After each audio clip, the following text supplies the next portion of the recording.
in that line. But I thought we would begin this morning by looking at a passage from towards the end of the speech and thinking about this question, which I think most of you are probably aware of the actual status of the speech. Was it the speech that was given at the trial, or is it a highly edited version? I think there's no final answer on this. Lynn Fotheringham discusses this very well in the introduction, but doesn't really come to any conclusion. I don't think she can. But I do have some thoughts on this, which I'd like to share with you.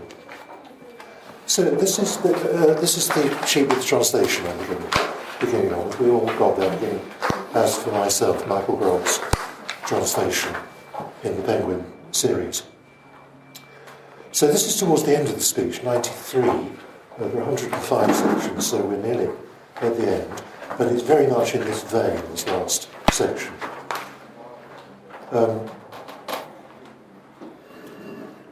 As for myself, judges, I am paralysed with misery when day after day I hear the sad words of Milo perpetually ringing in my ears. Farewell, my countrymen, farewell, he cries. May all prosperity and safety and happiness be yours. May this city and this beloved land of mine be filled with everlasting glory, however badly it has treated me. And the question I'm going to ask when I've finished the paragraph is, does this have any bearing on this question of whether this is the original speech or not?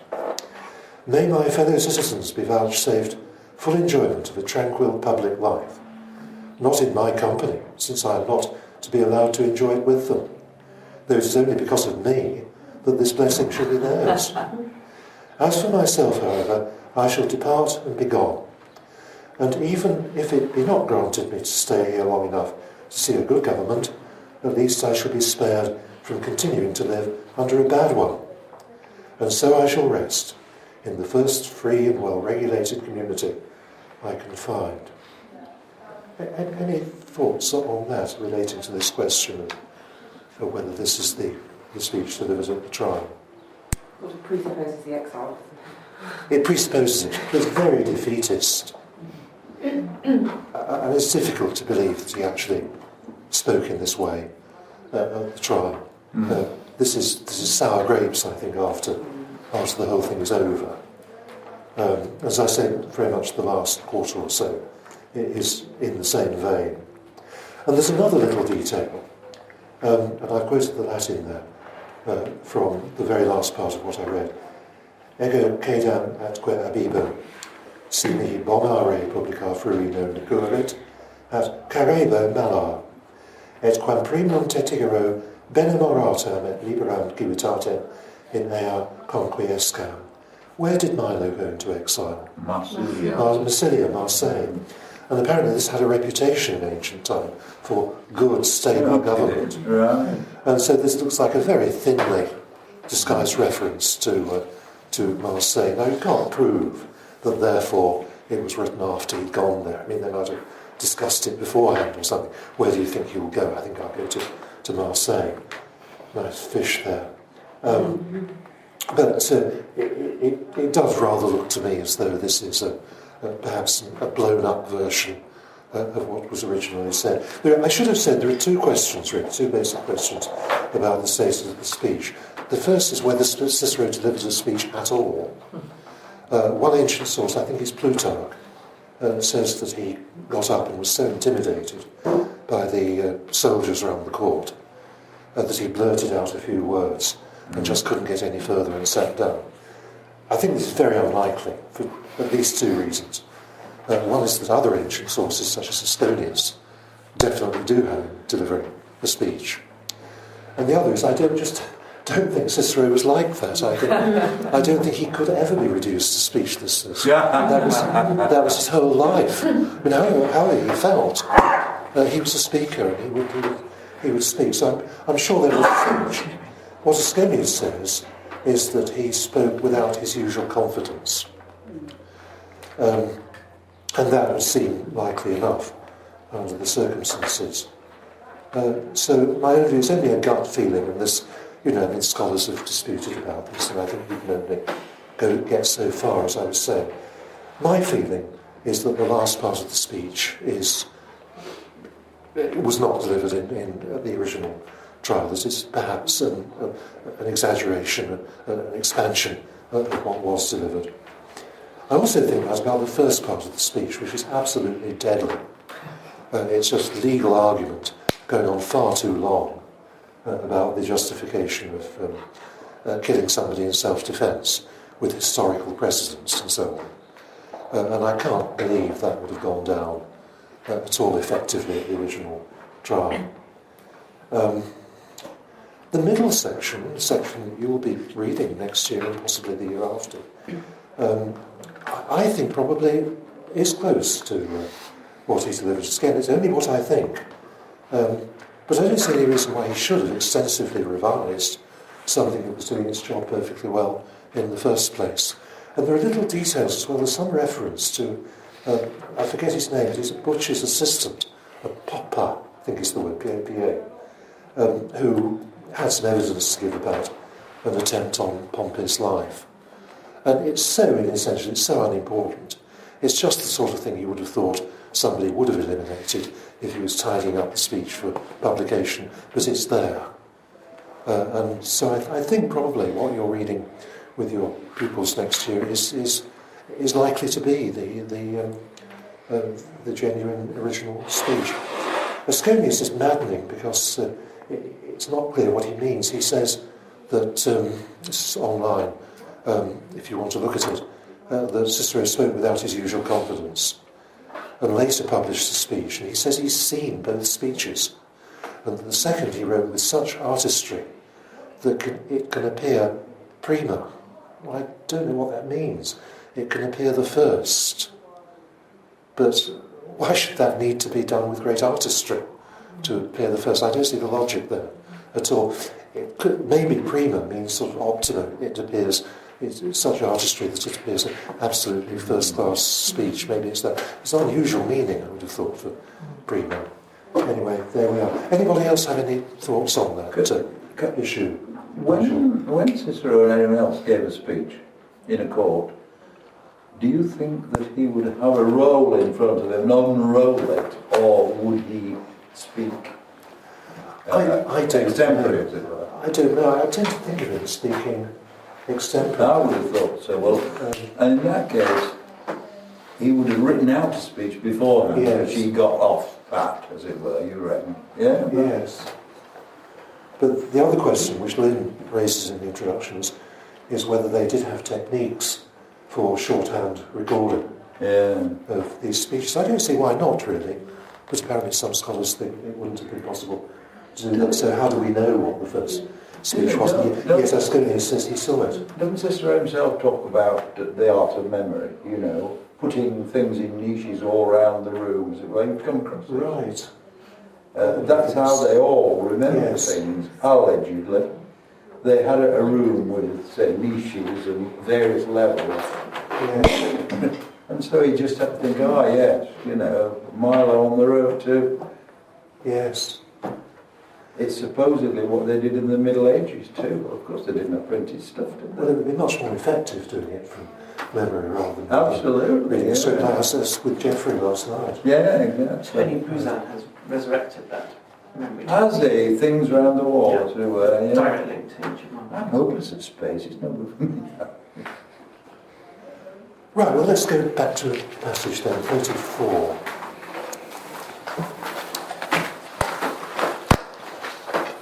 Where he's elaborating on this idea that Milo's, Clodius's death was something of a disaster to Milo and his candidature. 34. Everybody got that book.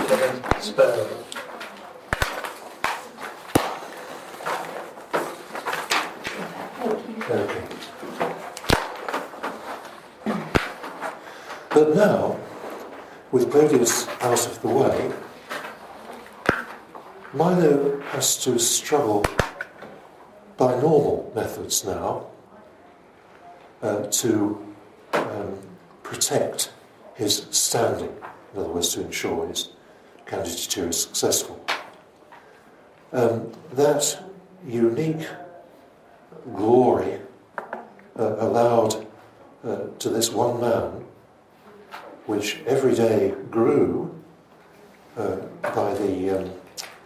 by his breaking of the outrageous acts of Clodius, has now, by the death of Clodius, collapsed. You have obtained the gain. Your gain is that you do not fear any other fellow citizen. But he has lost, perdit it, the scope for his virtus, his courage, excellence, the support, the electoral support for his consulship, the undying spring of his glory. And so, Milo's consulship, which when Clodius was alive could not be weakened, now at last, when he is dead, has begun to look vulnerable to be attacked. Therefore, not only does Clodius's death in no way benefit Milo, but it actually stands in his way. Okay, do you want to go back to anything there? Right, so my question, how does the language bring out the significance of Clodius's death for Milo?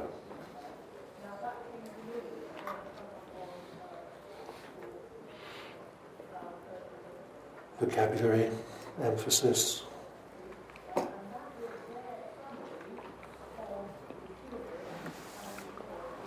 Is tool an unusual word to use in this context?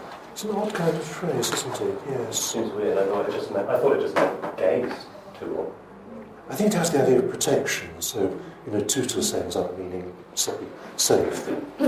So to protect his, maintain perhaps his standing. I like the way that Cicero postpones the word gloria. And as usual in that, you've got to wait for it. Singularis illa et vicuni concessa, and what was it? Oh, it was gloria. Yes. I liked that a lot. Yes. And it's a strong word to use, isn't it? Absolutely, yeah. And then we get the repetition, singularis, viguni concessa. I mean, it's exactly the same thing, isn't it? It's a synonym. Milo was in this unique position until Clodius was killed. Anything in the first line that is highlighting this point about how much Milo has lost? The adjective absolute is kind of almost the opposite, isn't it? It's quite sort of dismissive. It's not quite an absolute. It is absolute. It's with the usual methods. Is that what you mean? Oh, sorry, I meant the Claudio Remoto. Oh, sorry, yes. What you're saying is a bit clinical. And, It's almost, just with him out of the way. yes, yeah. Casual. Dismissive. The Eustates is quite emphatic, isn't it, about position. He's got to use the normal methods. His unique status is gone. He's now using Eustates rebus. And any tendum seems quite strong as well. And it's harder work now. He's got to struggle to do this. So looking on, any other points in the language which bring out Singularis Milo's and uni. status? Sorry? Singularis and uni. Yes, the repetition there. Excuse me. Thank you. What's the argument then? The argument is that Milo's kind of unique task in Rome was to stand up to Clodius. Exactly, yes. And now he's not there to stand up Yeah. to. The fact that by Milo standing up to Clodius, that made him a more popular candidate. And now Clodius is gone, so therefore he has no popularity. Special. Yeah. It's very convoluted. I suppose it's all... It's very exaggerated, yes. Yeah, it's all Cicero trying to say, there was no point to Milo killing Clodius, so why would he kill him? Yeah.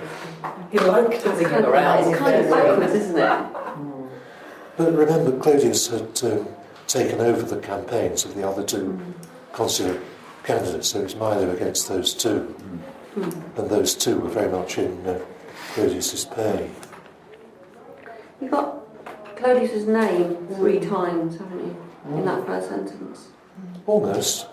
You can almost spit it, can't you? As you can't Milone, but you can Clodius. You know? Yes, he uses the adjective Clodianus Yeah, more than that's once, good, but there's never any adjective that I've noticed from Milo's name.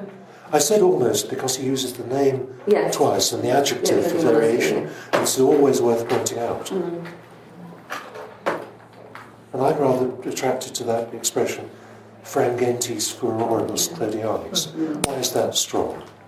You've got the alliteration of the F. The alliteration. And also the fact that it's plural. I mean, furor in the plural is really rather unusual, isn't it? It must mean the mad acts, the crazy behaviour of Clodius. That's quite striking, I think. It's not impossible in the plural, but it's more striking. Moving to the second sentence, what in the language there is bringing out how much Milo has lost. You've got was straight away at the beginning of the sentence, haven't you? Could make it personal. You've got what, sorry? Was at the very beginning of the sentence. So Well, that is you've obtained. yeah. That's your gain. Yeah, it makes it personal. But he's lost, yes. There's clearly going to be a contrast. Worse, etc., that's good. He, so-and-so, so the peditus at the end is no great surprise. So it is quite emphatic, even so. Exercitationem virtutis, suffragationem consulatus, fontem perennem gloriae suae. You're saying it's a... Why does he say key then? Why does he say citizen rather than just person? I don't know. Why do we think? Because it starts with a C. Is he making the point that Clodius attacked citizens who should be legally protected because they're citizens? So the kind of civil war, as it were, kind of Yeah. Yes. And the idea that we want to be able to trust each other and not be afraid of a fellow citizen. And Clodius has spoilt all this, ruined it by the way he behaves. The fellas on the jury wouldn't believe any of this. I mean, they were all in it together. They weren't an unbiased group of citizens who they were all. I think some of them would have hated Clodius. And this would Exactly. They were precisely. They'd have loved this. I mean, these lads weren't afraid of any citizens. Who was on it? And there were people named on the jury. We know, don't we? Yes. They're very prominent people. Cato. Yeah, Cato, right. Well, you've got to say all the time, how is it that Cicero lost if he's so effective? Haven't you? You lost the case. Yes, because people were just so glad Clodius was out of the war. Oh, they've got to be biased for Cicero to lose. Perhaps Cicero's Yes. speech wasn't as effective as we They were just would like. They were sick of all this violence, and they got rid of one of the people who perpetuated it. Here was a chance to get rid of the other. Maybe. Maybe Hilary, that when he went the singular is very emphatic, not a single citizen. You know, you don't have to be afraid of anybody at all. Job done. Then nobody's commented on it. It's so obvious, really, the tricolon of the things that Milo has lost. I was going to ask, is it fair to describe that as ascending? Absolutely, I was just about to say that. Fontem perennem gloriae suae, 4 words rather than 2 words. So that's the climax. And the image, I suppose.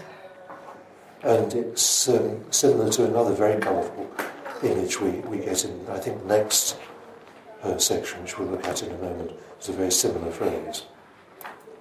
I do like all the N's and M's in that sentence. leading up to the terrific phrase, fontem perennem. Yes. I know Latin is full of ends and ends, but I think it's particularly full of this sentence, and it's good. Yes. And then he doesn't have any ends and ends in the last three. Yeah. Which is good. Nice clausal that. And I've noted in the next sentence, the last one sentence, I've underlined Daniqua. At last, it's taken some time, but it's all gone now, his advantage. And then, very obviously, in the last line,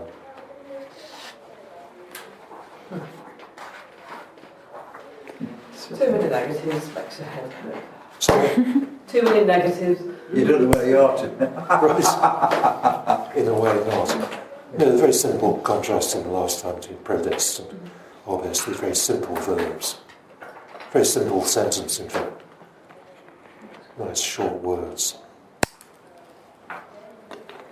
Okay, any further comment on that? It would be wonderful if somebody would volunteer to read it. It doesn't have to be perfect. My Latin reading isn't perfect at all. So please, especially if you haven't had a go before, we'd be very happy to hear from you. I'll do it. Okay. At nunc Claudio remoto, usitatis iam rebus ein eternum est Milone, ut tueator dignitatem sua.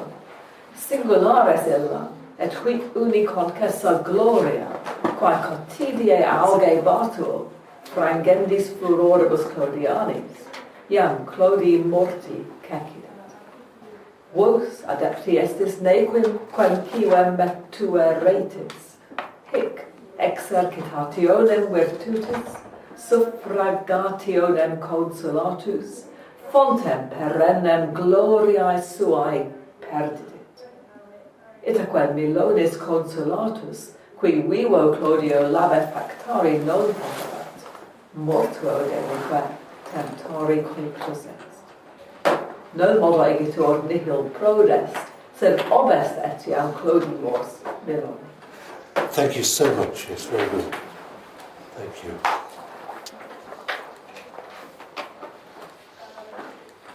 Right. 35. Everybody got 35?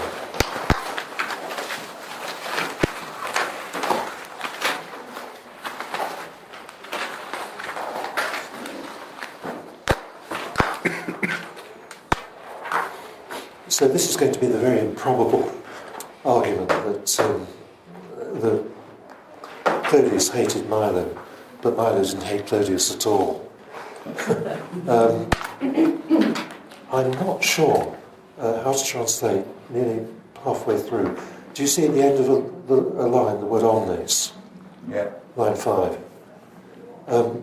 It could be nominative, it could be accusative.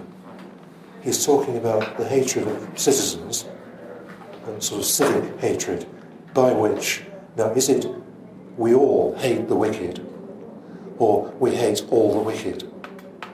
You'd have to hear whether he paused or not, wouldn't you, to know that? Otherwise, you couldn't. No one could know. No. Given that we're modern and can't I'm not get- sure that, yes, I'm not sure emphasis and so on would really help. Well, if you say co omnes, There'd be a slight pause, a wouldn't pause, there? If it was the and then subject, it's yes. we all hate, isn't it? If you don't Yes. pause, it goes with impropose. So you have to hear the speech. Well, I'll translate it. I slightly favour the nominative, so I'll translate it that way, but it could be the other. And he begins with an imaginary objection, and quartering speeches often do this. And at is the signal for that. It's code. At or at enim means but someone might say. It just is. But someone might say that his hatred took over, that he acted in anger. He acted as his enemy, as the avenger of his grievance, the person who punished, who exacted punishment for the pain he had suffered. And then quid isn't sort of what, it means, well, here's my answer. What do you think about this? If I do not say that these feelings were greater in the case of Clodius than they were in Milo, but in Clodius very strong indeed, but in Milo non-existent, what more do you want? For why should Milo have hated Clodius? The seed corn, the material, the foundation of his own glory, apart from this natural citizens' hatred in which we all hate the wicked. In Clodius' case, there was a reason for him to hate. First, the man who defended my own position, referring to his exile. Secondly, the person who was such a nuisance in his crazed activity. The man who defeated his armed forces. And finally, actually, the man who was accusing him in court.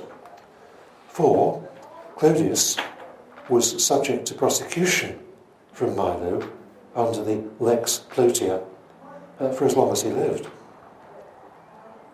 So I ask you, Tandem, with what attitude do you believe that tyrant would have accepted this?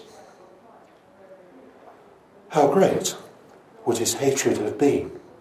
And this is a rather silly play on words, and in an unjust man, how actually justified it would have been.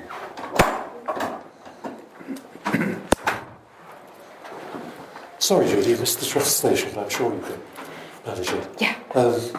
Okay, anything to go back to there? It's a bit tangled, isn't it? Right. So, forceful argument for this rather improbable argument that Milo felt no animosity at all towards Clodius, but the reverse was true in the case of Clodius.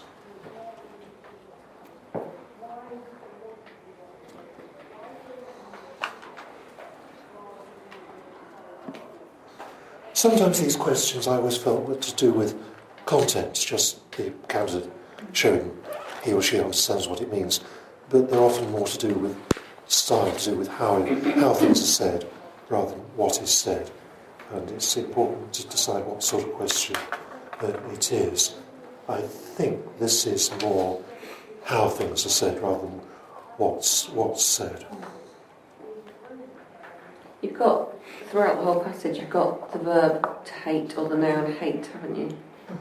5 times? So we have odium in line 1. Oh yeah, was that now 6 times? Yeah, And dissent in line 4. Odium in line 5. And the verb in line 6. And again. Yes. And the penultimate line. And in the last sentence. Yeah. So, yes, thank you, I've not noticed that. Really strong concentration on this theme so of hatred. he's saying hate a lot, isn't he? Yes, the verb and the noun.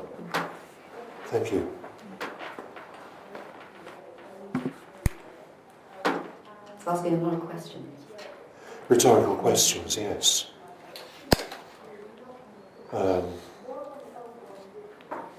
The second proper sentence, the next sentence, and the last 2 sentences, yes. Really throwing it back at them. He sets up the argument that he's going to argue against in the first line and a half with a tricolon. Well, it's more than it's 4 things, isn't it? Tetracolon. 4 reasons why, though in fact he says this isn't true, but reasons why Milo might have behaved in this way. And then he immediately refutes this. And how does the language enforce that?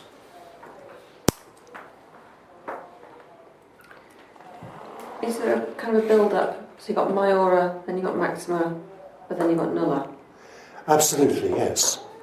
He sets up the idea of it being majora in one and the other. Then says, no, I'm going further than that. They were in illo maxima, nulla in hoc. So the word order helps in what way? From said onwards, that contrast. It's the chiasmus really reinforcing that contrast between the extreme contrast between maxima and nulla. What's the is the known deco a kind of in brackets, as it were? Yes. It doesn't. I can't quite construe the sentence. If I do not say this, but I do say that, what more do you want? If I don't say A, but B instead, what more do you want?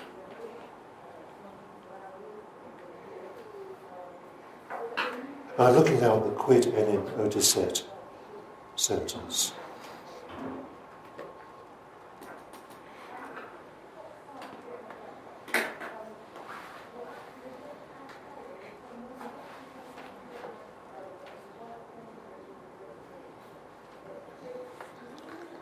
Is nobody else impressed as I am by this absolutely wonderful image? Segete materiam suae gloria. I think it's one of the finest phrases in the whole speech. Very like what we were looking at in the previous section of Fontaine or whatever. Fontaine gloriae suae. Marvellously colourful image, the seed core and foundation of his glory. And then I found it a bit limp, really, apart from this natural hatred that we all feel in that we hate the wicked. I'm looking at the second half now from Ili Erat. How is that forceful?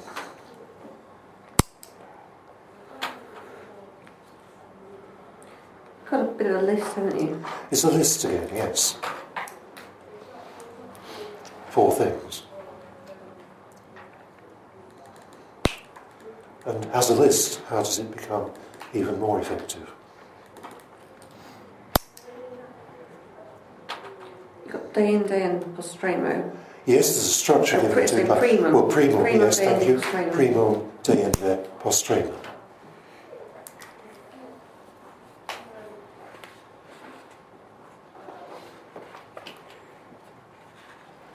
The word accusatorem is 4 longs and a short. Very good word to end upon. Accusatorem. Yes. Rather like vexatorem. That's right. Accusatorem. Domitorem. Got one more. Defensorem. Similar rhythm, similar words, these OR words. Yeah. They're all perfectly good words. Sometimes Cicero manufactures these OR words for a person doing something. But I don't think any of these are. And if you remember, it's domitorem, a long I. That makes it sounds all better than domitorem, doesn't it? Sorry, it's a long... The long I, it's a long I. Is it? Right. I think so. Domitorem, Yeah. Isn't it? Thank you. Reader, please remember. Langenscheidt says short I. Say that again. The Langenscheidt says it's short. Knows better than me, I think. Don't you, Well, Valerie? It's the Bible. I'd have thought it was short. So let's stick to that if that's what it says. So these similar nouns, they're all the same type of word, formed in the same way. Defensorem, vexatorem, domitorem, accusatorem, yes. Is he doing that thing? You know, Cicero does that thing of like circling out or circling in, so it gets bigger or smaller. Is he doing that here? Because he says, first he defended me, then he... What's the next bit? He controlled Then he his enemy. controlled his madness, Yes. then he vanquished his armed, and then he accused Clodius. Is he getting bigger in his roles? I'm not sure, actually. I think I started with then... Yes. Because the Defensorem Salutis Mea goes right back 5 years to Cicero's exile in 58, returning in 57. and Milo's apparently active in having him record. So that primary is what he's referring to. And then he starts to control his gangs, to irritate his gangs.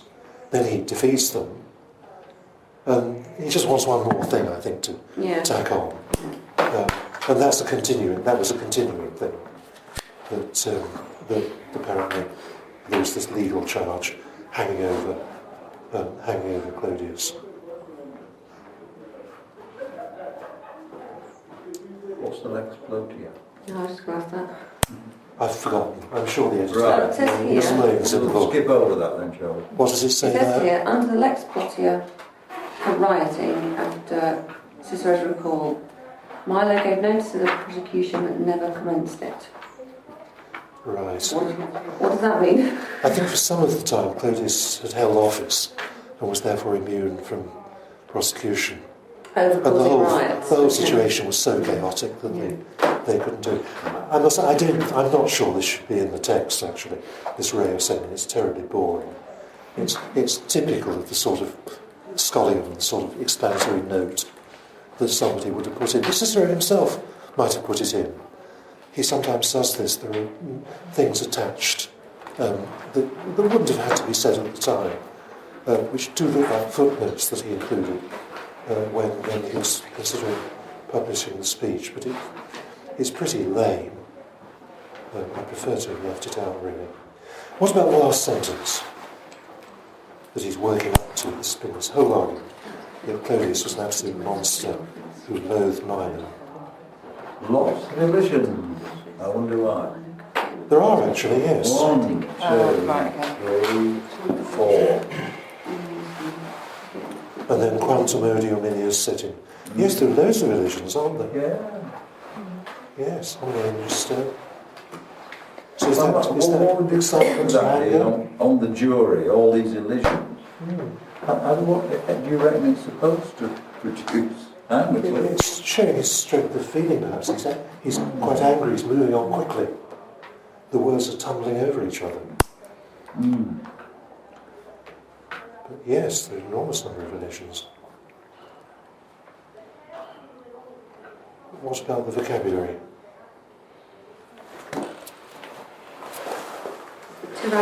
Tyrannon, a very strong word for Clodius. He's led up to that. And then implying that because Clodius was an injustus homo, an unjust man, this is what we would expect of him, this completely unreasonable attitude towards Milo. I suppose if Milo was all those things, it wasn't so unreasonable after all. Could you also say creditus, that in fact he's talking directly to his audience? Yes, Mm-hmm. to the jury, yes. Yeah. Yes. Okay, volunteer reader. Please. I'll read it. Yeah. It'll be very bad. Well, I look forward to that. We'll all criticise you then. Yes.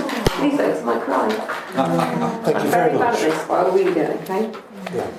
At twilight odium, fecit erratus, fecit inimicus, quid ultor injuriae, punitur dolores sui, quid.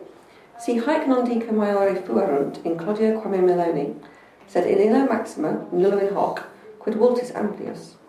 Quid enim odisset Claudium Milo, segetum ac materium suam gloriae, praeter hoc coele odium, quo omnes improbos odimus.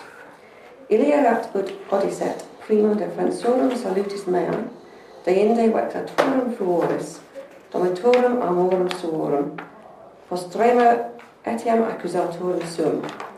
Reus enim Milonis legi plotia fuit Claudius quad vixit. Quo tandem animo hoc tyrannum ilium tulissi creditis, quantum odium ilius et in homine injusto quam etiam justum fuessi. Fine, thank you very much. Good. Just read a bit slower. It's very fast. Hilary, I now see your point about line 2. It is a little quaint, isn't it? You suspect fuisse rather than fuerunt. Yes, exactly. Yes, I'm sorry, I didn't see that before. But I think it's parenthetic, as you say. Yes, it must be that. Yes, it's just referring to my aura, isn't it, rather than the embedded in the structure of the sentence. That, yes, Yeah. thank you. That does make more sense to me. Yeah. Thank you, Nigel. Okay. Right, I'm going to choose one of these last two. I think we'll leave 47. I think less material there. And so our final passage will be this rather quaint section about the night, on which I said a very wordy question. Shall we look at the question first of all? But of course we are now at the end of the section we've been reading, so there's quite a lot has gone before this. So it's been argued by the prosecution that in the case of Clodius, he was hurrying to Rome merely because he'd heard about the death of Cyrus, the architect. And secondly, that Milo set out on his journey specifically to kill Clodius. And then night comes into it. So how is a strong contrast made between how Clodius and Milo would view the effect of nightfall on these plans. Cicero doesn't believe either of these things. Clodius was claiming to hurry to Rome because he'd heard about the death of the architect, but actually Cicero is saying he'd moved to Rome because he'd heard that Milo was on his way down the Appian Way, and that similarly Milo had not at all set out to kill Clodius. Right, that's perhaps still a little obscure, but maybe if I translate the passage, it will become a bit clearer. But, at qui, just as in Clodius's case, arriving at the city by night was something to be avoided rather than something to be deliberately chosen. In the same way, in Milo's case, since he was apparently intending murderer, if he knew that Clodius was going to approach the city by night, he should have taken up position and waited for him. He would have killed him at night. He would have killed him in a dangerous place, which was full of robbers. Nobody would not have believed him when he denied it, when everybody wanted him to be acquitted, even had he admitted it. I'm not sure about Sisinus. I think it means perhaps wiped out. So I think the charge, I'll make it passive. The charge would have been eradicated, would have been lifted away from him, first by the place itself, that concealer and receiver of robbers. And secondly, neither the dumb loneliness would have pointed at him, nor would the unseeing night, blind night, have shown Milo. It's quite a colourful passage, isn't it?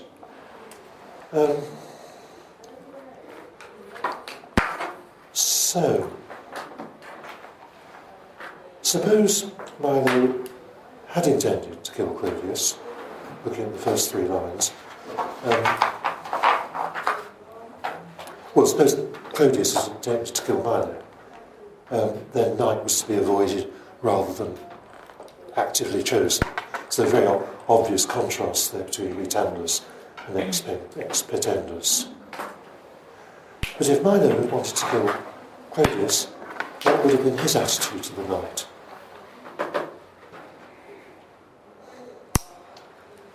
How would he have viewed and indeed used nightfall? Because we used it to hide in. Yes, well, it's those two gerundives, isn't it? Yeah. He would have taken up position and waited for him. And how is that emphasised? I mean, the closest thing is a very simple contrast between Witandus and Expletendus. But this is heavier, isn't it? Using the two verbs and these M sounds again, giving a really heavy emphasis there, really highlighting the point. He really should have waited there. But I think the more interesting part is the next bit. How is the advantage of nightfall to Milo if he'd wanted to use it? How is that brought out? Shall I translate it for you here? He would have killed him at night. He would have been killing him in a dangerous place full of robbers. Nobody would not have believed him. Everybody would have believed him when he denied it. When in any case, everybody wanted him to be acquitted. Everybody wants him to be acquitted, even if he had openly admitted it. And the charge would have been weakened, first of all, by that place itself, the conceiver and receiver of robbers, and secondly, neither the dumb loneliness would have pointed at him, nor would the blind, unseeing night have shown Milo. Anything striking there about the writing? Personification of the solitude and the nox. Absolutely. I mean, abstract nouns in Latin are very rarely the subjects of verbs. I mean, the idea that loneliness would have not have pointed to Milo, the night wouldn't have. Well, that's not so abstract, I suppose. But this is a very bold way of stating it. Dumb and blind. Yeah, you've also got kind of a contrast, haven't you? It's dumb solitude indicating something and blind night showing something. Yes. So you kind of got a contrast between... It's exactly the right words, yeah. isn't it, for the two aspects.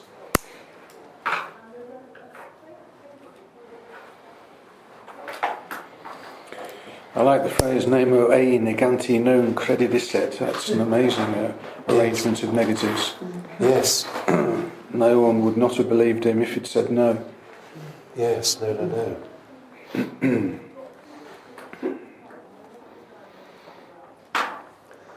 And the contrast there between him saying no, saying he didn't do it, and Imaginus actually confessing it. So there's a huge contrast between everybody believing him and everybody wanting him to get off, even if he said he'd done it.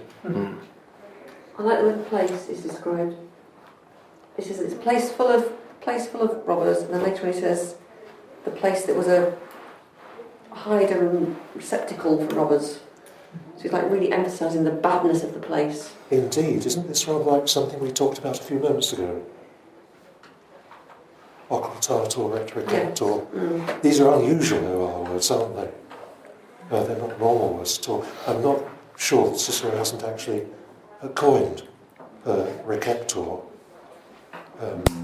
I forget. It may be on the online notes. And again, making the place the subject, a very personal verb. The place would have eliminated the charge. So that's quite bold also. It's more personification, isn't it? And Yeah. aren't Tor words very much of people? Yes. So this is bold, making these Tor words applicable to a place. So the place has almost come to life. What's the argument that there's so many robbers about that everybody gets killed there or something? Yes, it was said to be a very dangerous place. I think elsewhere he actually gives instances of people who met their deaths. Presumably it would have been equally dangerous to Clodius and to Milo. Yes. So why would he make an attack there if he was... Sorry. So why would he make an attack from there if he was going to be vulnerable himself? That's the argument. Who was Milo? Because if Aurelius got killed there, it could have been any number of any of the robbers. He'd have had more people So is with that what he's trying to him. suggest? Rather than he could have chosen someone more secluded. I think you're saying it's not a very good argument, and I think it isn't. But Milo would presumably have taken a stronger force the subsidendum atque expectandum has a sort of military flavour, as though he would really have taken up position there and waited and made sure as if there was a conflict between him and anybody, he would come off better.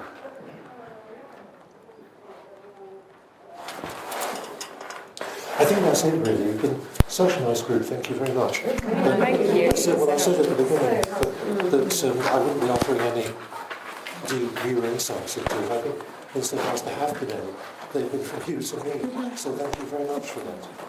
Good. And good luck with the teaching.